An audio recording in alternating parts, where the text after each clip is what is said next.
The first Play to Learn Summit was successfully organized in Shillong today, highlighting the crucial role of play in young children's overall development. The state of Meghalaya is carrying out an early childhood development mission, which is the first of its kind initiative in the country. The main goal of the mission is to maximize the lifelong potential of children by providing the key development support required in the critical early years, from conception to 8 years of age.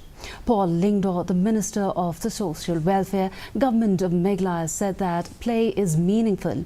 It is a pathway to nurturing young minds and building a brighter future for Meghalaya.